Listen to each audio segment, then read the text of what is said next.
बिस्मिल्लाहिर्रहमानिर्रहीम। अच्छा भाई, हमने अपनी लास्ट क्लास तक कॉन्सेप्ट ऑफ इंटरेस्ट एक्सपेंस और इंटरेस्ट पेबल को भी कवर कर लिया था। अच्छा, मुझे हल्का सा ब्रीफ ओवरव्यू दो। हमने ये सीखा कि भाई कैश फ्लो बनाने का वन ऑफ द मकसद ये है इनफ्लो और फिर हमने देखा प्रॉफिट को रिकंसाइल करना था किससे, कैश फॉर द ईयर से। अच्छा, फिर हमने इसके बाद ये सीखा आप डेप्रिसिएशन एक्सपेंस को क्या करते हैं, just because, very good, non cash है। गेन ऑन डिस्पोजल होगा तो लेस करेंगे ताकि इम्पैक्ट, और दूसरा लॉजिक ये था इसका कि क्योंकि gain on disposal proceeds from disposal में ऑलरेडी शामिल होता है तो वरना कितनी बार हो जाएगा, 2 बार। फिर हमने कहा loss on disposal, loss on disposal profit में से माइनस हुआ हुआ है, आपको उसका इम्पैक्ट नलिफाई करने के लिए, जीरो करने के लिए ऐड बैक करना है। अच्छा, दूसरी लॉजिक ये है कि वो प्रोसीड्स फ्रॉम डिस्पोजल के अंदर लॉस शामिल होता है, अगर आपने ऊपर ऐड नहीं किया तो कितनी बार हो जाएगा, 2 बार। अच्छा, यू नो द फैक्ट, ये सारी एडजस्टमेंट्स कराने के बाद आप पहुंच जाते हैं ऑपरेशंस के प्रॉफिट के ऊपर, ऑपरेशंस के। और अब तक हमने जितनी भी एग्जांपल्स की थी उसके अंदर ऑपरेशंस का profit equivalent to cash from operation, यही था। चलें जी, अब आगे। फिर हमने इसके बाद ये कहानी सीखी कि आप अगर देखें अपनी फाइनेंशियल स्टेटमेंट्स के अंदर कि आपको इंटरेस्ट एक्सपेंस दिख रहा है, और इंटरेस्ट एक्सपेंस कहाँ से दिखेगा, पीएनएल से, प्रॉफिट एंड लॉस अकाउंट से। तो प्रॉफिट एंड लॉस अकाउंट से जब आपको इंटरेस्ट एक्सपेंस दिखेगा तो दिस मींस कि इस इंटरेस्ट एक्सपेंस की वजह से आपकी इंटरेस्ट पेबल इंक्रीज हुआ होगा, इंटरेस्ट पेबल। तो आपने इंटरेस्ट एक्सपेंस को, मैं अगेन रिपीट कर रहा हूं ताकि लॉजिक्स डेवलप हो, इंटरेस्ट एक्सपेंस को इंटरेस्ट पेबल के क्रेडिट साइड पे पार्क करना है, जिससे लायबिलिटी। अच्छा, आप कहेंगे opening liability for the year की लायबिलिटी अगर क्लोजिंग कम है, मतलब बाकी क्या हो गया, पे हो गया, तो उसकी एंट्री ये बनी होगी कि इंटरेस्ट पेबल डेबिट और कैश।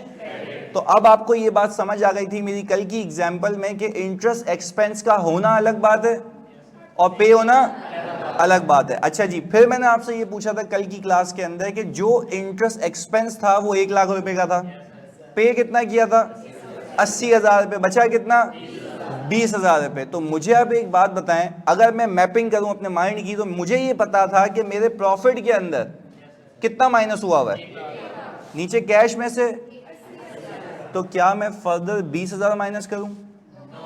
अच्छा, अगर फर्दर 20,000 माइनस करूंगा तो it will be shown as कि मैंने इंटरेस्ट कितना पे किया है, 20,000 रुपये का, जबकि असल में।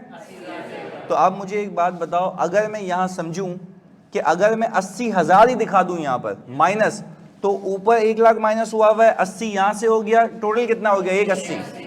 तो इसीलिए हम अपने शेयर होल्डर को ये कहते हैं कि भाई your expense would have been 1 lakh rupees, तो आपने उस एक्सपेंस को क्या किया, ऐड बैक कर दिया ताकि उसका इम्पैक्ट जीरो हो जाए। और आपने 80,000 रुपए की एक्चुअल पेमेंट दिखा दी, जो कि आपका शेयर होल्डर अपैरेंटली देख के समझ जाएगा कि एक्सपेंस होना अलग बात है, पे होना, क्योंकि because here we are preparing cash flow, तो हमने उसकी अंडरस्टैंडिंग के लिए एक्सपेंस को ऐड बैक कर दिया, इम्पैक्ट जीरो हो गया, और हमने माइनस कर दिया इंटरेस्ट पेड की अमाउंट। यहां तक क्लैरिटी है भाई? अब तक हमने ये सीखा था सर। अब हम एक स्टेप आगे जाएंगे, थोड़ा सा कॉम्प्लेक्स होता रहेगा, पर I will try my level best कि आपके लेवल पे ही रखूं। मानिया कह रही है सर क्विज का क्वेश्चन नंबर 1 करवा दें, वो नहीं हो रहा भाई, क्विज हो गया था। अच्छा भाई, ये बता दो फिर जल्दी से करा देता हूं मैं 2 मिनट में, क्या था क्विज 1 के अंदर? हाँ जी, जल्दी से मुझे बताओगे प्रॉफिट बिफोर टैक्स कितना है? 1,333,500। ओके जी, 1,333,500। अच्छा भाई, इसके अंदर हमने करनी है एडजस्टमेंट्स।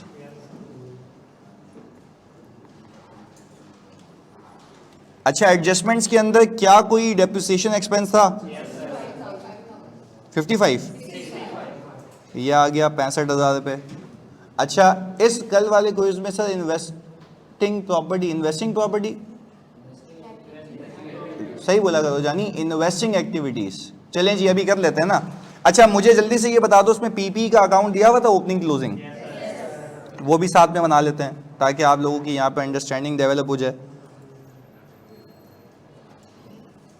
चलें जी, जल्दी से मुझे बताएं पीपी का ओपनिंग कितना है? 870,000, क्लोजिंग 980। अच्छा आप मुझे सवाल क्विज देख के बताओ, क्या उस क्विज के अंदर आपको डेप्रिसिएशन एक्सपेंस की फिगर दी हुई है? चलें जी, ओके जी, हमने कहा ये 65,000 रुपये यहाँ आ गया। और उस सवाल में क्या डिस्पोजल दिया हुआ है? कैरिंग अमाउंट दी हुई है। ओके जी, तो हमें यहाँ पे रेलेवेंट कैरिंग अमाउंट है, तो हमने कहा कि भाई यहाँ पर 45। क्या इस सवाल में एडिशन गिवन है? नो सर, तो एडिशन नहीं गिवन, तो हम वैसे ही देख सकते हैं 870 ओपनिंग था, इसमें से 65,000 रुपये यूज हो गया, 45,000 रुपये का बिक गया, बचना चाहिए था कम और बचा हुआ है, तो सर बाकी क्या है? यह आ गया 220। सर हमने ये निकाल लिया टेक्निकली बैलेंसिंग फिगर, क्लैरिटी है यहाँ तक, कोई इशू? चलें जी, हमने यहाँ पर डेप्रिसिएशन एक्सपेंस को ऐड बैक कर दिया। अब यहाँ पर सेलिंग प्राइस मैंने रखी, कुल मिला के सर कितनी थी इसकी सेलिंग प्राइस? नहीं, सेलिंग प्राइस सवाल में लॉस दिया हुआ है। ओके जी, 38,500 कैरिंग अमाउंट इसकी, तो लॉस हो गया, यह आ गया 6,500 का लॉस। क्या ये लॉस 6,500 का इस प्रॉफिट में से माइनस हुआ है? हम इसको क्या कर देंगे ताकि इम्पैक्ट जीरो हो जाए। तो हमने कहा कि भाई यहां पर लॉस ऑन डिस्पोजल आप ऐड बैक कर दें 6,500 का, ये भी क्लियर है। अच्छा, इस सवाल के अंदर क्या कोई इंटरेस्ट पेबल का अकाउंट है? चलें जी, हम यहाँ पर आए, हमने कहा कि भाई सर चलें ये भी बना लेते हैं इंटरेस्ट पेबल का अकाउंट।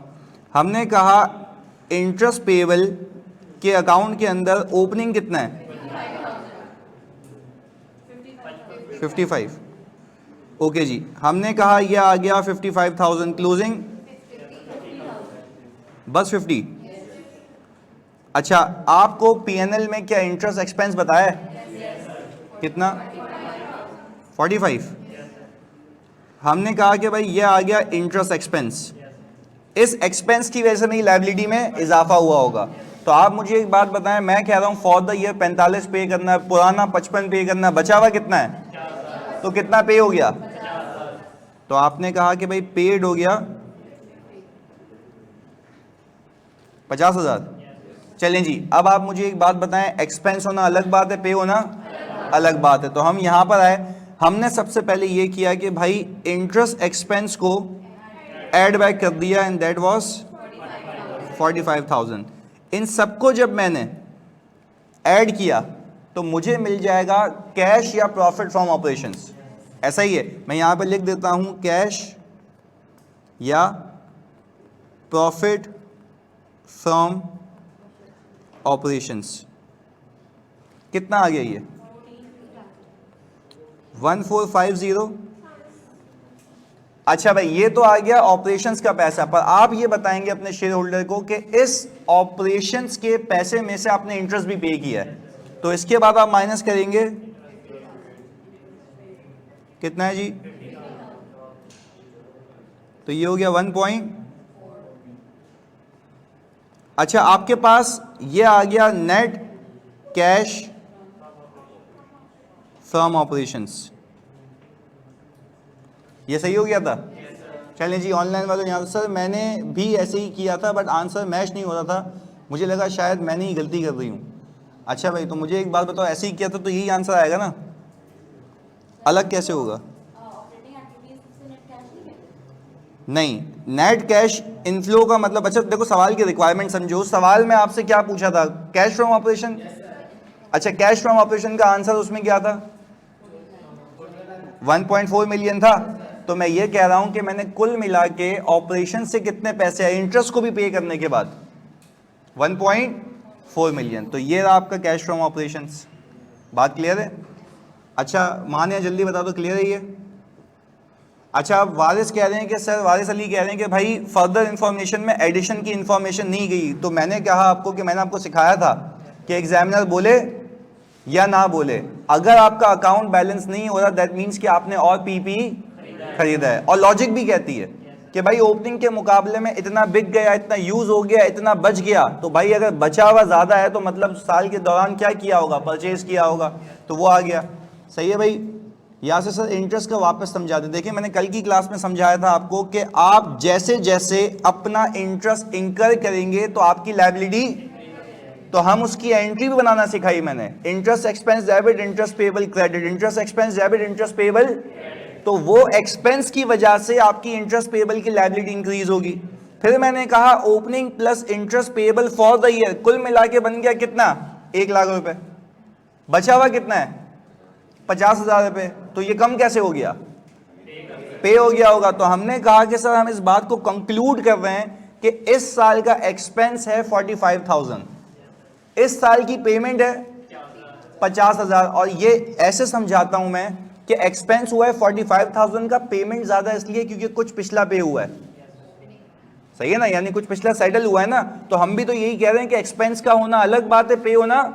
अब आप सोच के बताएं एक्सपेंस के अंदर पीएनएल के अंदर कितना माइनस हुआ है, 45,000। कैश में से कितना ज्यादा हुआ है, तो क्या मैं ये करूं कि 5,000 माइनस करूं, वरना क्या लगेगा कि भाई, वरना ऐसा लगेगा कि सर हमने सिर्फ 5,000 रुपए पे किए हैं इंटरेस्ट की मद में, जबकि ऐसा नहीं है। तो आपने सबसे पहले ये करना है कि आपने इंटरेस्ट के एक्सपेंस को जीरो करने के लिए इंटरेस्ट एक्सपेंस को क्या करना है, ऐड करना है, ताकि इंपैक्ट, और फिर पूरी पेमेंट दिखा देनी है। क्लियर है। अब बता दो भाई, क्लियर है यासिर?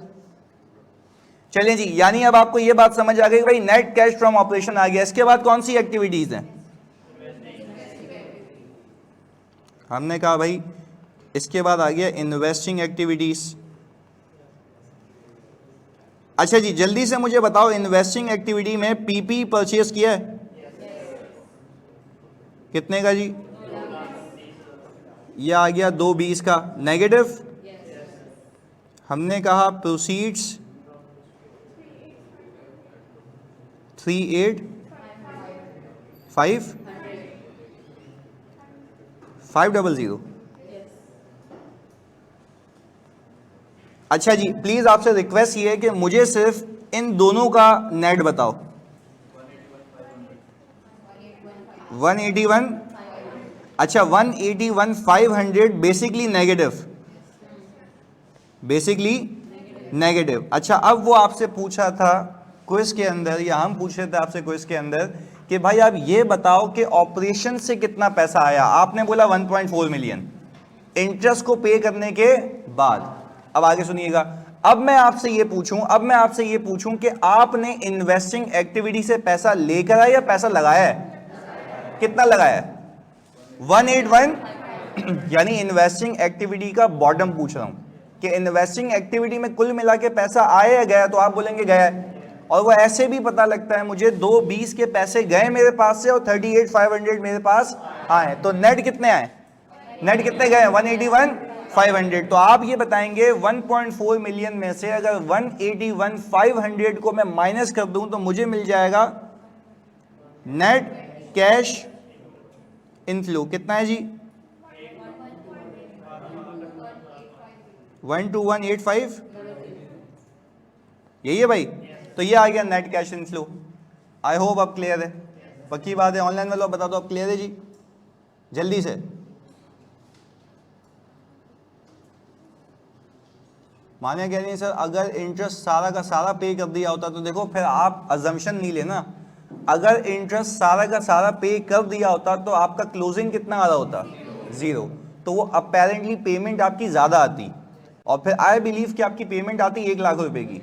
पेमेंट कितनी आती, तो आप माइनस भी कितने करते, 1 लाख रुपए। फिर आप यूं सोचते ना कि ऊपर प्रॉफिट के अंदर माइनस हुआ हुआ है 45, कैश में से माइनस हुआ हुआ होता, तो आप प्रॉफिट में एक्सपेंस को ऐड करके नीचे 1 लाख रुपीज माइनस कर लेते। क्लियरिटी है, यानी पीछे सही है?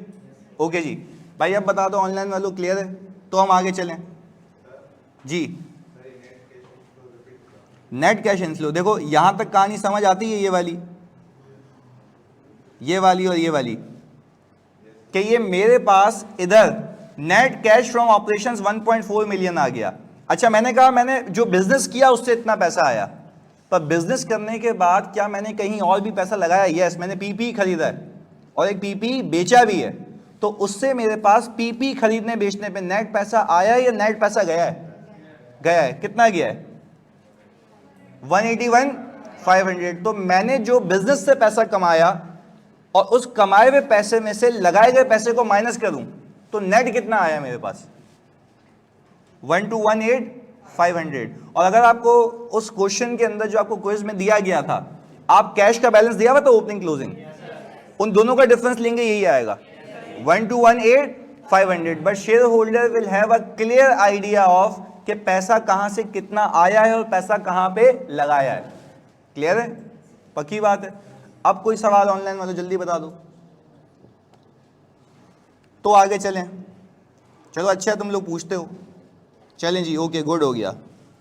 अब एक स्टेप आगे लेके चलते हैं, थोड़ी सी डिफिकल्टी लेवल को इंक्रीज करते हैं, पर along with all the logics. पर अभी मैं तुम्हें तुम्हारी माँ की कसम देके बोल रहा हूँ, सच बताओ कॉन्सेप्चुअली क्लियर हो?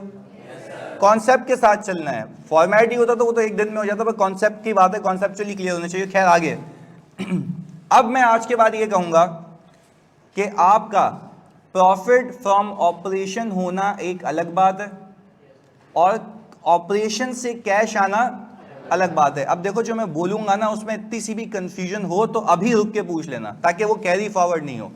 अब मैं तुम्हें ये कहने जा रहा हूं, मेरा ये बिलीफ है, मेरा ये मानना है कि जब तुम डेप्रिसिएशन एक्सपेंस को ऐड बैक करोगे तो वो नॉन कैश है। गेन ऑन डिस्पोजल को लेस करोगे इंपैक्ट जीरो करने के लिए, लॉस ऑन डिस्पोजल को ऐड करोगे, इंटरेस्ट एक्सपेंस को ऐड करोगे, इंपैक्ट।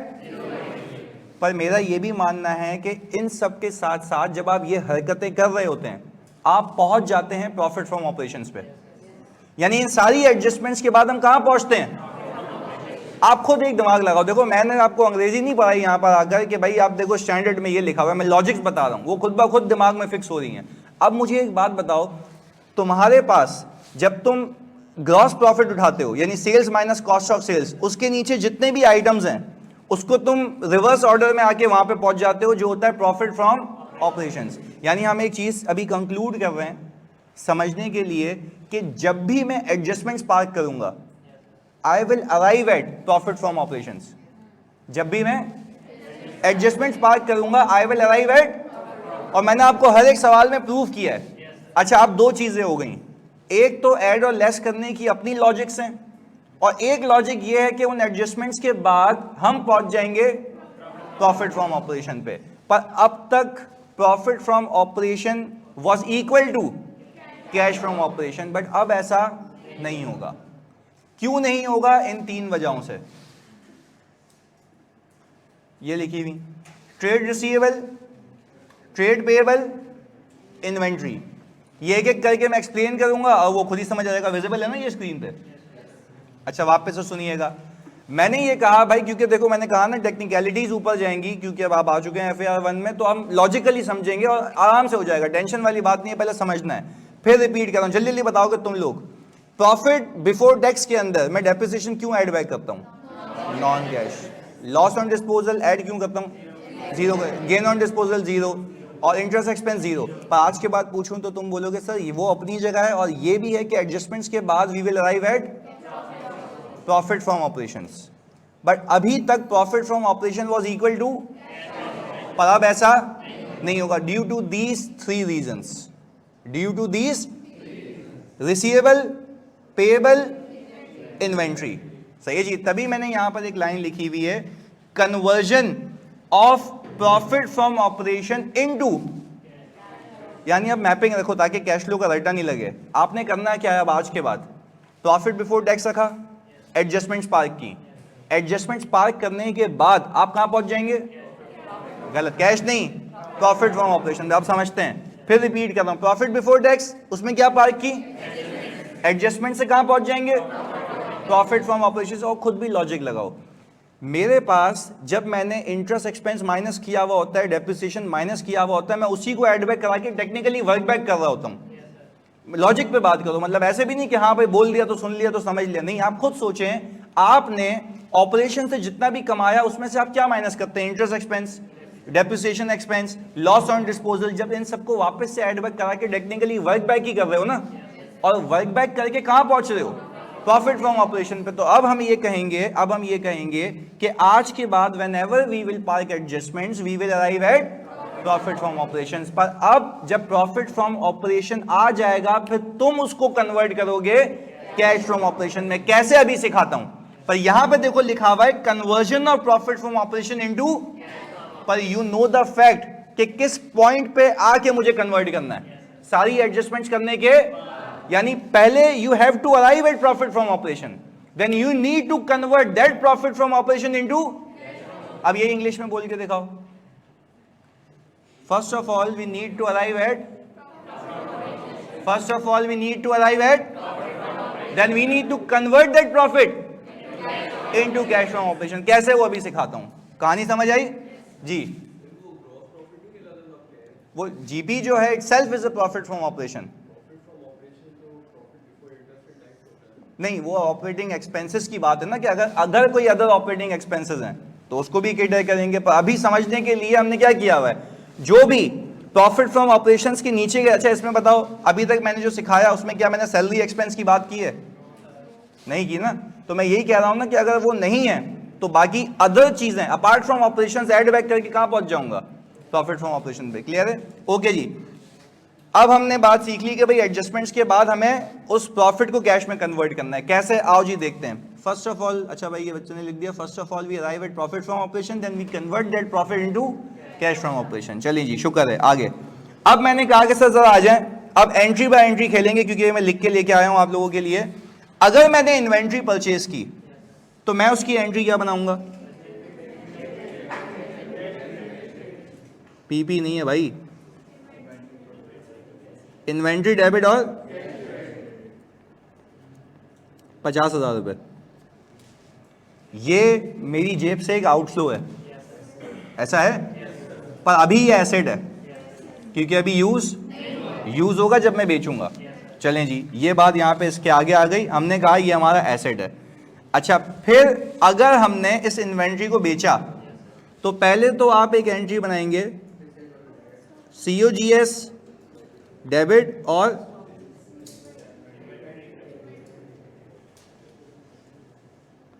क्या ये एक्सपेंस हो गया? प्लीज सुनिएगा यार, ये अभी कनेक्ट करना है क्योंकि एक एग्जांपल है जिससे आपको समझाना है। अभी इधर मुझे ये लगता है कि ये वाली जो अमाउंट है, ये वाली अब जाके चार्ज हुई है P&L में, सही है। ये पहले कहां पे थी? एसेट में। अच्छा, अब हम ये कहें कि हमारा तो मकसद ही प्रॉफिट को कैश से रिकंसाइल करना होता है ना। क्या प्रॉफिट के अंदर से 50,000 रुपये माइनस हुआ हुआ है? यस। COGS के नाम पे माइनस हुआ हुआ है। कैश में से 50 माइनस हुआ हुआ है? क्या बात कर रहे हो, हर्ट कर रहे हो? लिखा हुआ है कैश में से माइनस हुआ हुआ है। वापस से मैंने इन्वेंट्री कैश पे परचेज की, यूज भी कर ली, साथ साथ कैश पे परचेज की, यूज भी कर ली, कैश पे परचेज की, यूज भी कर ली। भाई मैं कह रहा हूं जब यूज की तो COGS में आ गई और नीचे कैश में से भी माइनस है। अभी तक कोई पंगा नहीं है, बात क्लियर है? अभी तक कोई इशू नहीं है। ये आप सब अभी कंक्लूड कर रहे हैं, फिर आगे जाके नहीं बोलना कि ये नहीं है। मैं कह रहा हूं अभी आपने कंक्लूड किया है कि इन्वेंट्री कैश पे परचेज की और वो यूज भी कर ली। तो जितना यूजेज है उतना आउटफ्लो है, जितना यूजेज है अभी कोई पंगा नहीं है। चलिए जी आगे देखते हैं। मैंने कहा सर जब आपने इस इन्वेंट्री को बेचा है तो आपने अब ये किया कि भाई आपने यहां पे अकाउंट रिसीवेबल डेबिट और सेल्स क्रेडिट कितने से? 5 लाख रुपए से। ये आ गया जी। और फिर नीचे लिखा है मैंने कि cash received from credit customer ₹3 lakh. तो हमने एक एंट्री बनाई होगी cash debit account receivable credit कितने से भाई? 3 लाख रुपए से। यहां तक कोई मसला? चलें जी, अब जरा बात समझते हैं। सेल कितने की? 5 लाख रुपए की। अंडरस्टूड सी बात है। सेल 5 लाख रुपए की तो P&L में कितने गए? कैश में कितने? अब बात समझ आ रही है, यानी यहां पे डिस्पैरिटी आई है, यहां पे मसला आया है। देखो सोच रहे हैं तो समझ आ रहा है ना कि भाई एंट्री चल रही है, फ्लो चल रहा है, एंट्रीज का P&L में जा रहा है, कैश में जा रहा है, क्या हो रहा है, समझ आ रही है। वापस सुने, मैंने कहा माल खरीदा कितने का, 50 का, कैश पे खरीदा, यूज भी कर लिया, uses equal to cash outflow, side में लगा दो, कोई इशू नहीं है, हमने भूल दिया उसको, भुला गए उसको, आगे। हमने फिर ये कहा कि भाई आपने जो सेल की कितने की उधार पे की, पैसे कितने आए, कितने नहीं आए, तो हम ये कह सकते हैं सिर्फ समझने के लिए, सेल्स में 5 है, कैश में 3 है, कितने का मसला है। इसका मतलब यह है कि आपके रिसीवेबल्स इस साल इंक्रीज हुए हैं।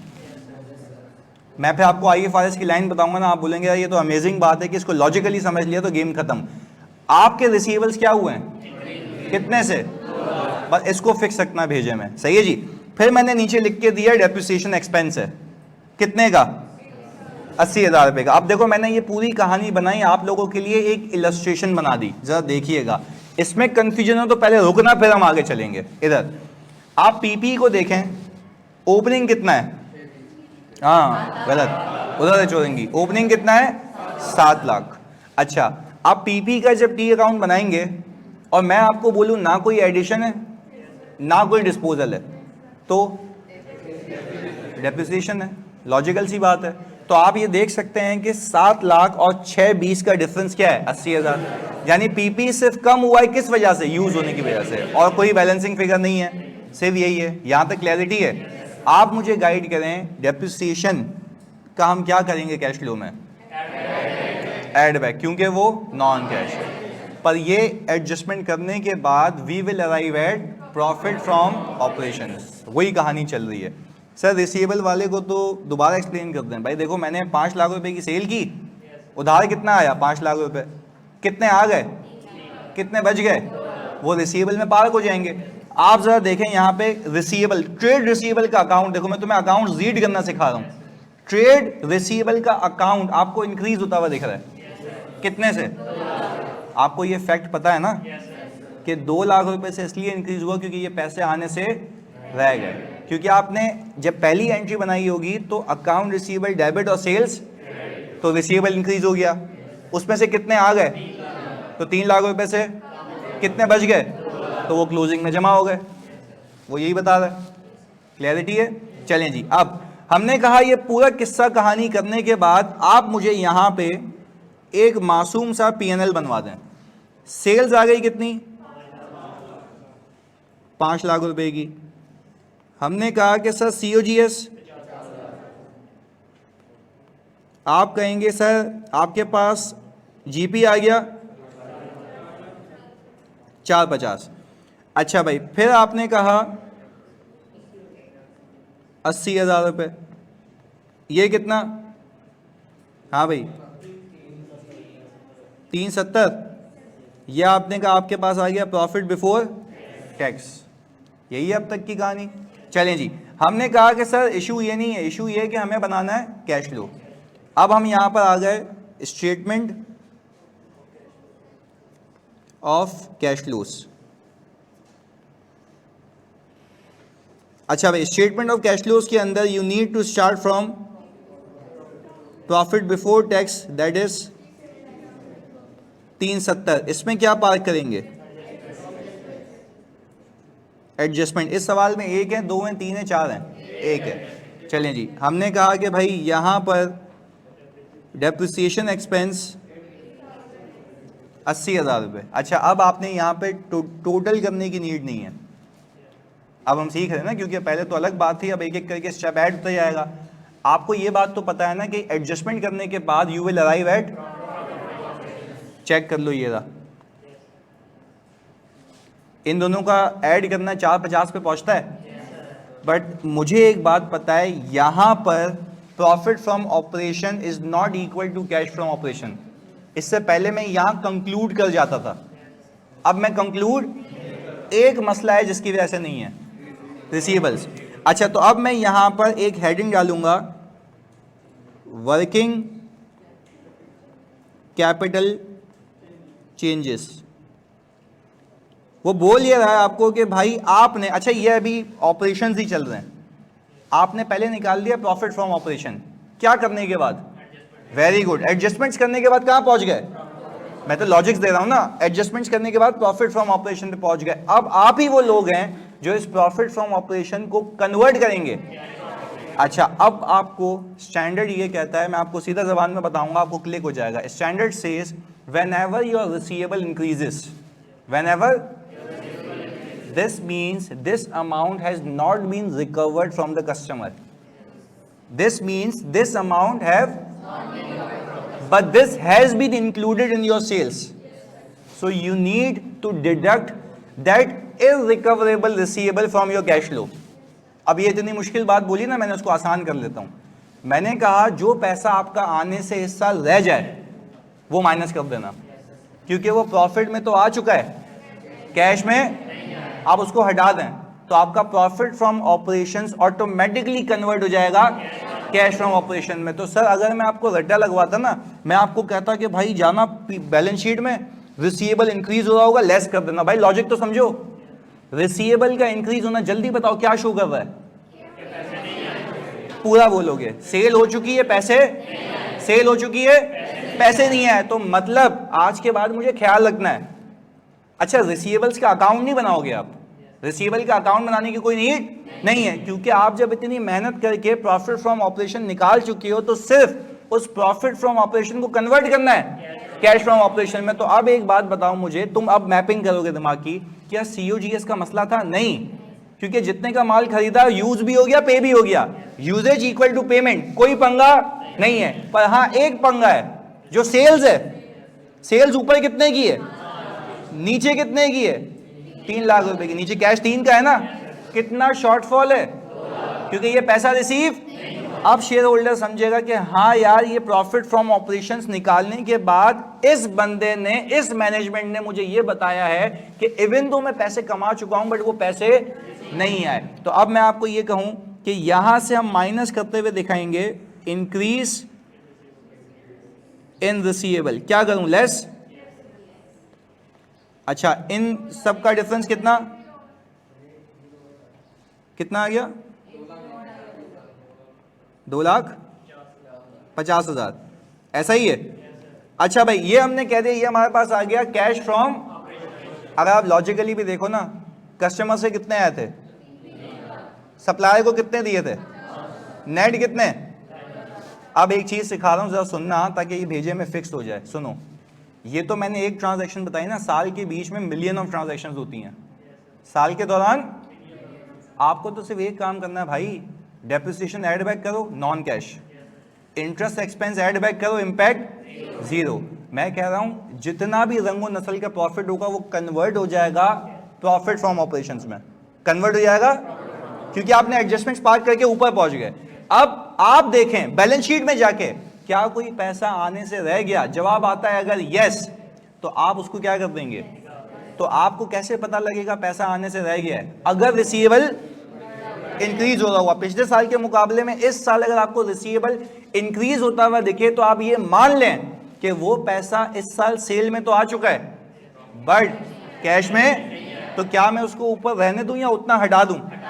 तो उतना हटा दिया मैंने, तो वो तभी कहता है इंक्रीज इन रिसीवेबल्स माइनस करिएगा। लॉजिक क्लियर है? यानी आज के बाद एडजस्टमेंट्स करने के बाद रुक जाना, ये वर्किंग कैपिटल पार्क होगा। चलो एक मेरी तसल्ली के लिए बताओ, तो आज से पहले ये हरकत क्यों नहीं की? क्योंकि आप बोलेंगे कि कोई रिसीवेबल नहीं था, आप बोलेंगे कोई वर्किंग कैपिटल, और वर्किंग कैपिटल का मतलब ये होता है कि बिजनेस में फंसा हुआ पैसा। वर्किंग कैपिटल का मतलब होता है बिजनेस में फंसा हुआ पैसा। तो क्या इससे पहले जितने भी केसेस करवाए मैंने उसमें कुछ पैसा फंसा हुआ था या सब कैश? वेरी गुड यार। तो अब जो मैंने आपको एग्जांपल कराई है इसमें क्या कुछ पैसा फंस गया है? कहाँ फंसा? रिसीवेबल में। तो जो पैसा आपको रिकवर नहीं हुआ, जो प्रॉफिट में जा चुका है कैश में नहीं, उसको आप, अभी मैंने इंक्रीज की लॉजिक दी है, डिक्रीज की अभी देता हूं जी। 3 दिए, 3 लाख रुपए।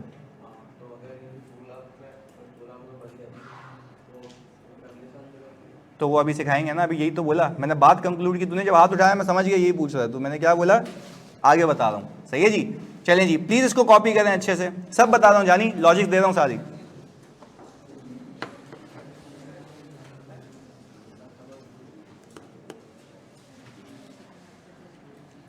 भाई पहले यकजहीदी के साथ बताओ ये कॉन्सेप्ट क्लियर है? ओके जी, गुड।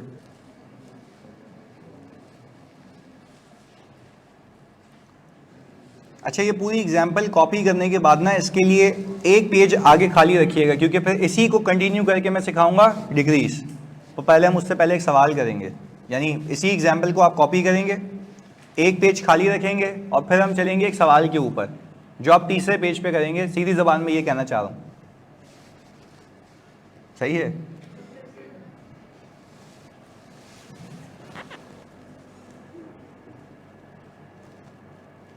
आप सबका पीआरसी का रिजल्ट आ चुका है? अच्छा, कुछ लोगों का बाकी है। कब आएगा? 3 अक्टूबर। वो भाई करीब है।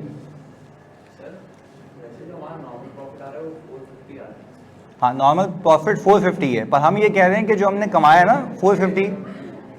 हाँ, यस, सिर्फ यही है।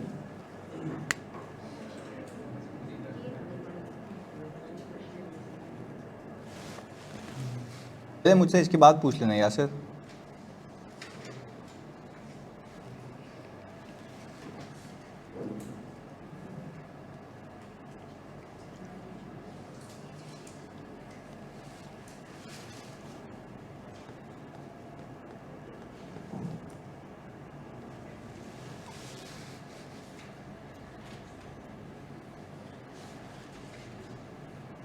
जो हमने कैश पेमेंट से ली थी उसका सीओजीएस से हो गया, तो फंड पे कहीं नहीं हुआ। उसका प्रॉफिट में भी आ गया क्या? मैं तो देखो, मैं तो शेयर होल्डर को ये बता रहा हूँ कि ऑपरेशन से पैसा कितना आया। तो जब मैं एडजस्टमेंट्स करके प्रॉफिट फ्रॉम ऑपरेशन पे पहुंच गया, तो क्या तुम ये बात मानते हो कि प्रॉफिट फ्रॉम ऑपरेशंस के अंदर स्पेसिफिकली कह रहा हूँ सीओजीएस माइनस हुई हुई है? सही है। तो अब मैं शेयर होल्डर को बता रहा हूँ कि भाई जो सीओजीएस माइनस हुई हुई है प्रॉफिट फ्रॉम ऑपरेशंस के अंदर, वो कैश में से भी माइनस हुई हुई है, यानी वो आउटफ्लो ये आउटफ्लो मैच है। तो मुझे फर्दर कुछ करने की नीड नहीं है। पर हाँ, जो सेल्स की है, क्या वो पूरी सेल्स कैश सेल्स थी या कुछ पैसा आने से रह गया है? तो जो रह गया है मैंने उसको माइनस कर दिया। तो मैंने शेयर होल्डर को टेक्निकली समझा ही दिया ना कि आपका कमाना अलग बात है और पैसा अलग आना अलग बात है। तो हमने जो पैसे नहीं आए उसको हटा दिए। तो हम टेक्निकली अपने प्रॉफिट को कन्वर्ट कर रहे हैं किस में? कैश फ्रॉम ऑपरेशंस में, ड्यू टू रिसीवेबल। अभी 3 और चीज़ें हैं, वो एक एक करके समझाऊंगा जी। अच्छा, उसमें इसलिए नहीं कर सकते क्योंकि ये ऑपरेटिंग एक्टिविटीज़ है ना पूरी। तो ऑपरेटिंग एक्टिविटीज़ में अलग अलग करने के लिए अगर अलग अलग दिखाना चाहते हो तो डायरेक्ट मेथड में दिखाएंगे। ऑपरेशंस का क्यूमुलेटिव बताते हैं, ऑपरेशंस के लिए अलग अलग नहीं बताते। अपार्ट फ्रॉम ऑपरेशन जितनी भी चीज़ें हैं उसका इनफ्लो आउटफ्लो 100% दिखाते हैं, बट ऑपरेशंस के पैसे क्यूमुलेटिव आते हैं आसानी के लिए। और वो डायरेक्ट मेथड देखोगे ना, उसमें अलग अलग आएगा, वो सिखाऊंगा बाद में। हो गया जानी कॉपी ये? चलें अगले पेज पे।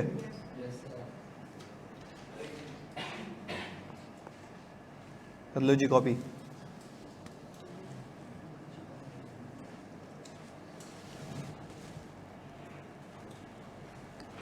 बिल्कुल ये इनडायरेक्ट मेथड है जो हम कर रहे हैं मानिया।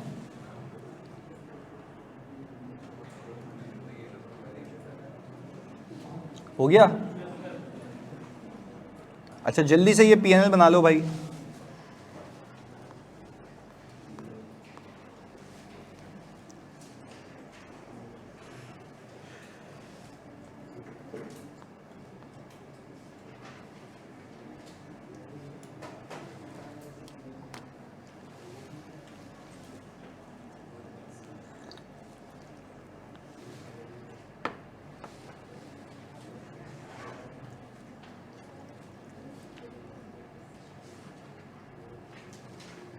अच्छा, अगर इंटरेस्ट पेड होता है इसमें, बताओ मुझे, अगर इसके अंदर इंटरेस्ट पेड होता तो वो वर्किंग कैपिटल से पहले माइनस होता है या बाद में? बाद में, कैश फ्रॉम ऑपरेशन निकालने के बाद। तो इंटरेस्ट पेड माइनस करेंगे तो आ जाएगा आपके पास नेट कैश फ्रॉम ऑपरेशंस।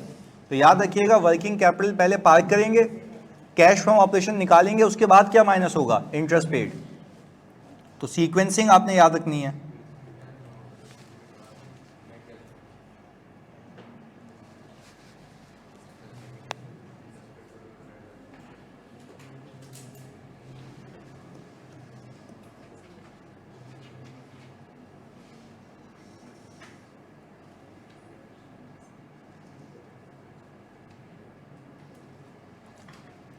और कॉपी करते हुए एक और बात बताओ, इज दिस पॉसिबल कि कंपनी का प्रॉफिट बहुत ज़्यादा हो और कैश फ्रॉम ऑपरेशन नेगेटिव हो due to, cash from operations कह रहा हूँ, ड्यू टू रिसीवेबल्स, क्योंकि आप तो ये किए जाएं, जो मैंने आपको बताया था, जो मैंने फ्रॉड डिटेक्ट किया था आप तो प्रॉफिट पे प्रॉफिट किए जाएं, रिसीवेबल बुक किए जाएं, कोई मसले वाली बात नहीं है, पर अगर पैसा आएगा नहीं तो वो आपके कैश में कन्वर्ट नहीं हो रहा, तो वो यहाँ से पता लग जाता है कि आपके जितने भी प्रॉफिट्स आ रहे हैं सही है, मेक सेंस, बट आपका प्रॉफिट अल्टीमेटली कैश में कन्वर्ट नहीं हो रहा, तभी तो वो कह रहा है माइनस कर देना, क्योंकि वो पैसा आते हुए आप दिखाई नहीं सकते, क्योंकि वो पैसा रिसीव नहीं हुआ। सही है जी, तो ये भी एक फैक्टर है आपका देखने का इसमें।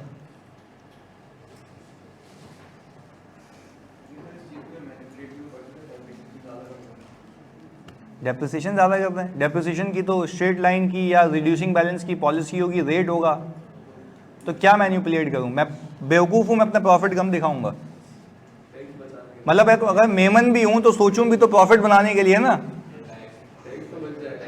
अभी अगर एक तो देखो ना, यही बात है, आप जब टैक्सेशन पढ़ेंगे ना तो आपको समझ आएगी टैक्स के अपने रेट्स होते हैं। आपने 50% का रेट लगा दिया, टैक्स वाला बोलेगा मेरी नज़र में 5% का रेट है, 10% का है, 15% का है, तो वो आपके बुक किए गए एक्सपेंसेस को एड बैक करवाएगा और बोलेगा मेरे हिसाब से टैक्स दो। यस, अकाउंटिंग के एक्सपेंसेस क्या हो जाते हैं, एड बैक हो जाते हैं। तो अभी टैक्स का पेपर नहीं दिया तुमने, चलो अभी जब तुम इंशाल्लाह टैक्स का पेपर दोगे ना, तो इनकम टैक्स ऑर्डिनेंस 2001 में लिखा हुआ है डिडक्शंस अलाउड के अंदर, सेक्शन 21 है, ये भी बता देता हूँ, वो ये कहता है कि आपने अगर इक्विपमेंट्स हैं तो उसके ऊपर रेट है 15%, बिल्डिंग्स हैं तो उसके ऊपर रेट है 10%, उनका अपना है। वो बोलता है भाई ऐसे तो तुम हर साल आओगे बोलोगे सब डेप्रिशिएट हो गया, मैं कुछ भी नहीं दे रहा, सही है, तो वो कहता है मेरे हिसाब से। सही है जी, तो एक टैक्सेशन की अकाउंटिंग अलग होती है और ये IFRS के हिसाब से बुक कीपिंग अलग होती है। तो हम दोनों को चेक करते हैं बीइंग एन ऑडिटर, सही है, पैसा मिलता है ना इसका यार। चलें जी भाई, ये हो गया यहाँ तक। चलें जी, अब हम ज़रा एक प्रश्न कर लेते हैं।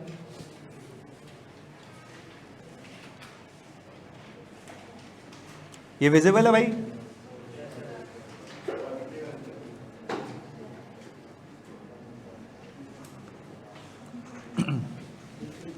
अब देखो सवाल ऐसे लेंथ वाइज एक पेज पे चला जाएगा, आहिस्ता आहिस्ता ग्रेजुअली, क्योंकि मैं एक एक चीज़ इसमें ऐड करता जाऊंगा। चलें जी, सॉल्व करें अपने हिसाब से, मुझे बताएं कि भाई कैश फ्लो में क्या क्या आएगा इसमें।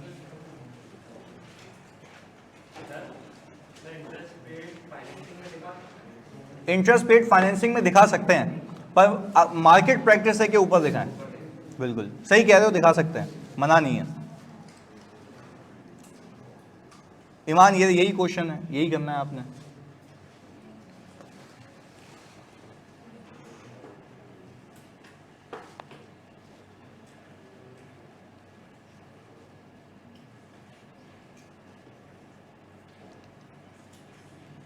अच्छा, बुक कोशिश कर रहा हूँ कि सैटरडे तक आ जाएगी, तो उसके अंदर आपको एक चैप्टर के 50-55 सवाल मिलेंगे, तो आप समझ रहे हैं कि आपको करने होंगे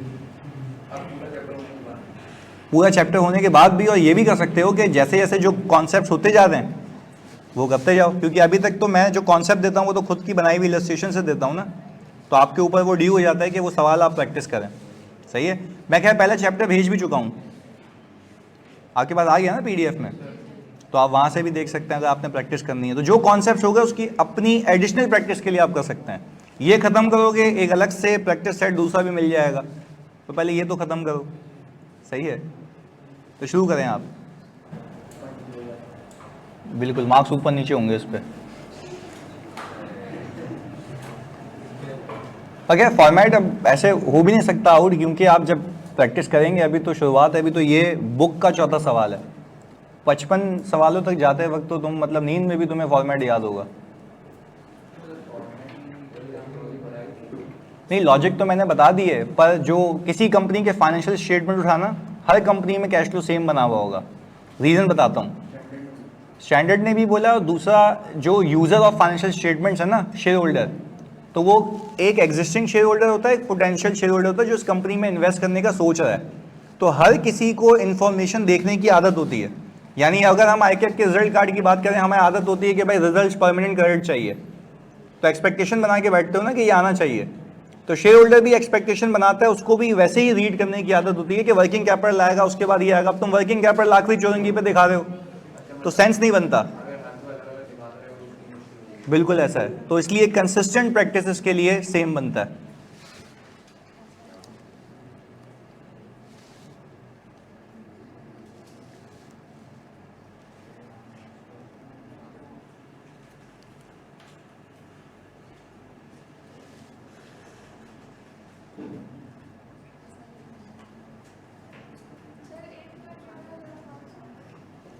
नेट कैश इनफ्लो वो आप ऐसे मैच करें कि 456250 माइनस 567750।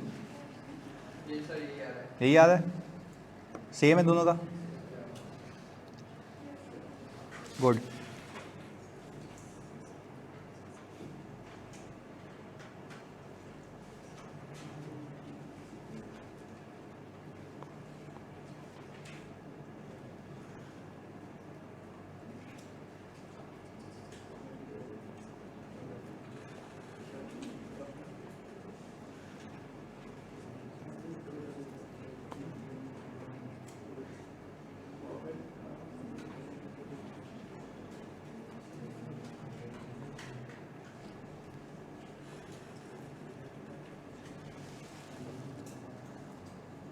अभी बस करते हैं यासिर।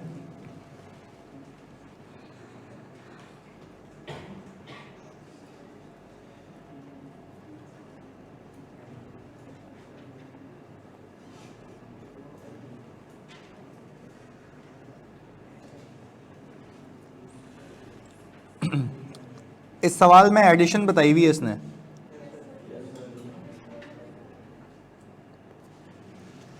मेरे ख्याल से इस सवाल में आपको बैलेंसिंग फिगर निकाली थी डिस्पोजल, और वो है डिस्पोजल की कैरिंग अमाउंट।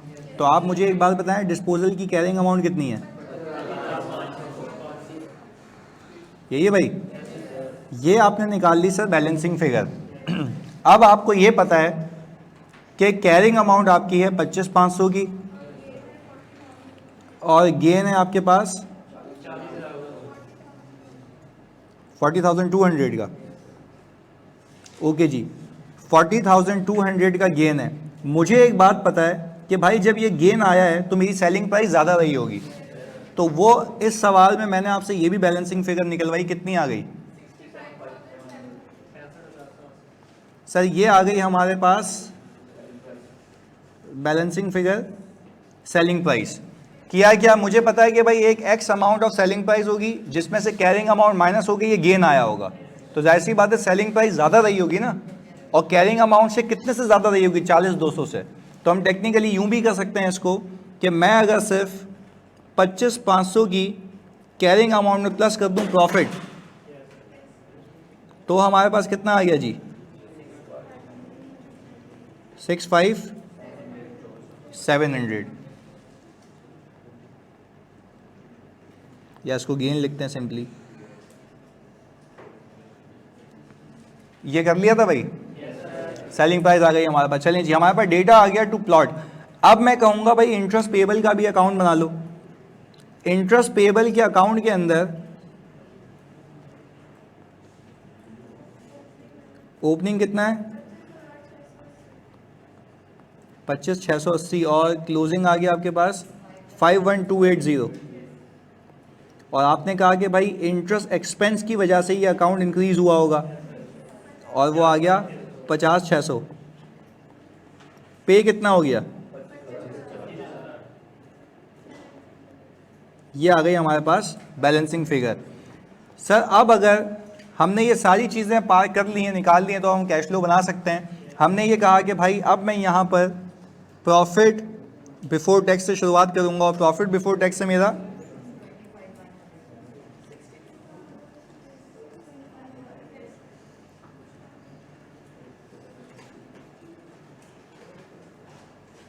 अच्छा जी, हमने कहा कि सर हमारे पास प्रॉफिट बिफोर टैक्स यहाँ पे लिख लेते हैं 625,100। अच्छा भाई, हमने कहा प्रॉफिट बिफोर टैक्स 625,100। अच्छा भाई, हमने कहा भाई अब हम पार्क करेंगे एडजस्टमेंट्स, डेप्रिसिएशन एक्सपेंस, क्योंकि ये नॉन कैश है। वेरी गुड भाई, 46,500। अच्छा भाई, गेन ऑन डिस्पोजल कितना जी? 4200, क्योंकि इसका इम्पैक्ट ज़ीरो करना है। और हमने ये कहा कि भाई इसके बाद हमारे पास, क्योंकि इसका इम्पैक्ट भी ज़ीरो करना है, तो ये आ गया 5600। वी नो द फैक्ट कि ये सारी चीज़ें जो ऑपरेशंस के बाद थी, इसको वर्क बैक करके हम पहुंच गए प्रॉफिट फ्रॉम ऑपरेशन पे। वो लॉजिक्स अलग हैं, ये लॉजिक अलग है कि भाई हम पहुंच जाएंगे प्रॉफिट फ्रॉम ऑपरेशन पे। मुझे लगता है कि यहाँ पर profit from operation cash from operation equal है। गलत लगता है? अच्छा, क्यों गलत लगता है? क्योंकि रिसीवेबल्स दिख रहे हैं आपको कि हो सकता है कि आपको कुछ पैसा रिसीव, तो दैट मीन्स कि we need to convert this profit from operation into. Very good यार। तो आप जरा डेटर्स का बैलेंस देखें, इंक्रीज हुआ है। इसका मतलब ये है कि इस साल कुछ बिका है माल, वो प्रॉफिट में चला गया, बट उसकी रिकवरी, तो हम माइनस करें उसको। चलें जी, क्योंकि आपका रिसीवेबल इंक्रीज हो रहा है, तो हमने यहाँ पर वर्किंग कैपिटल चेंजेस पार्क की, हमने यहाँ पे लिख दिया इंक्रीज इन रिसीवेबल। कितने से?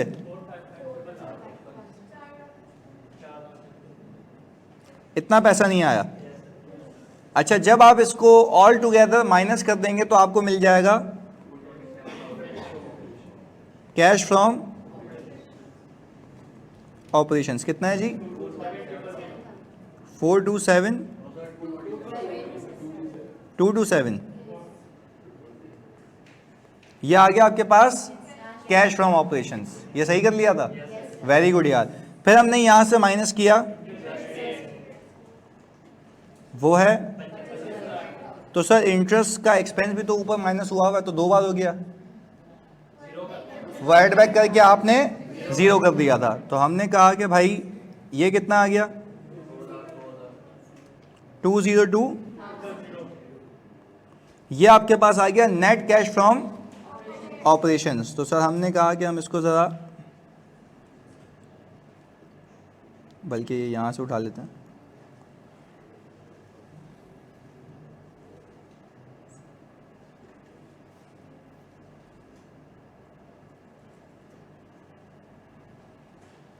चलें जी, अब हमारे पास कौन सी एक्टिविटी? Investing activity.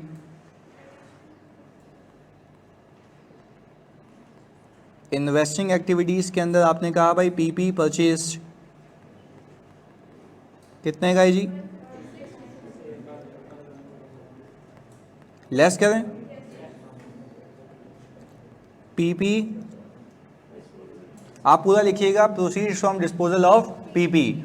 चलिए जी, हमने ये कहा कि भाई proceeds from disposal of PP आपने निकाला 65,700, तो आपने कहा 65,700, खाली इन दोनों को नेट करो,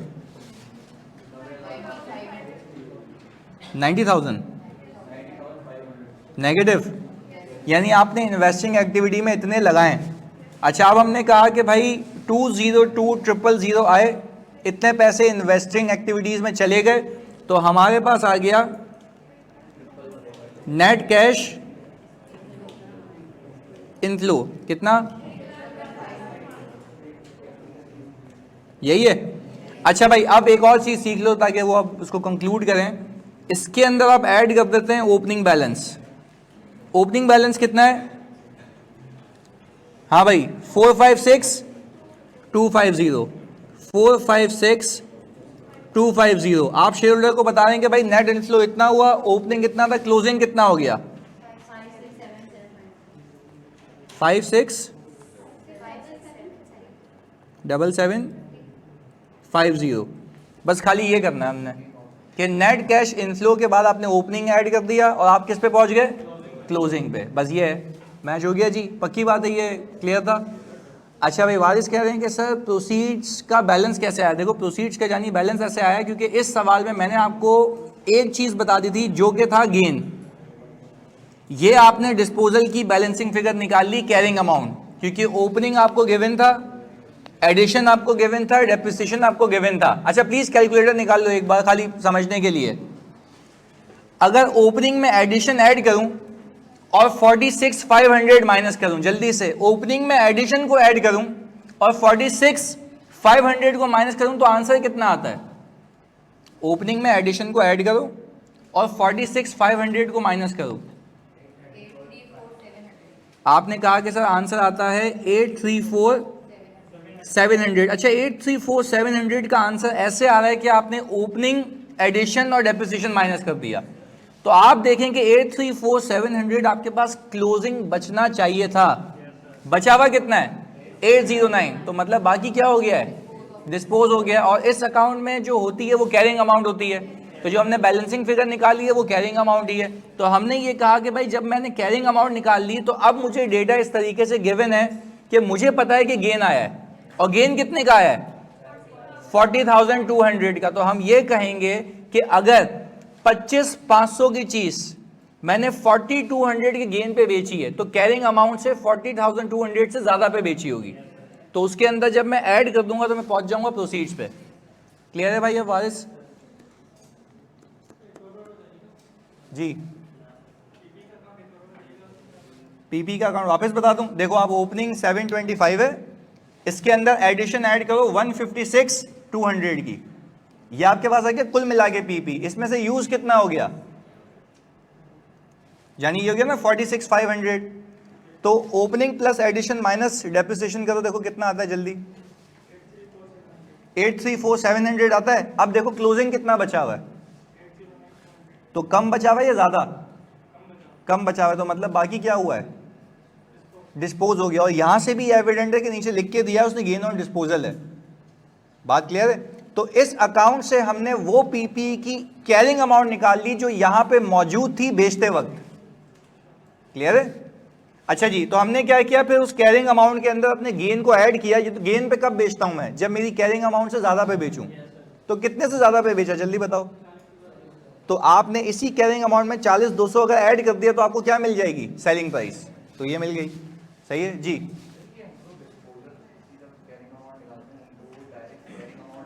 कैरिंग अमाउंट आती है, एडिशन भी डायरेक्ट एडिशन आती है। तो पहले दिन पे कॉस्ट इक्वल टू क्या होती है? Carrying amount. जब तुम बैलेंसिंग फिगर निकालते हो एडिशन तो वो कैरिंग अमाउंट ही होती है, बट फर्क कितना होता है? पहले दिन पे कॉस्ट इक्वल टू, तो वो तो उधर आ रही है ना भाई। देखो सवाल ये था कि सर हम जब बैलेंसिंग फिगर एडिशन निकालते हैं तो आप उसको कैरिंग अमाउंट क्यों नहीं कहते? मैं कहता हूं पहले दिन पे cost equal to carrying amount होती है, वो यूज हुआ होगा इसके बाद। तो जब एडिशन आई उसके अंदर डेप्रिसिएशन है, क्लोजिंग में यूजेज के बाद बचा हुआ है। सही है? तो ये याद रखना। हाँ भाई जानी, यहां तक कोई इशू? पक्की बात है।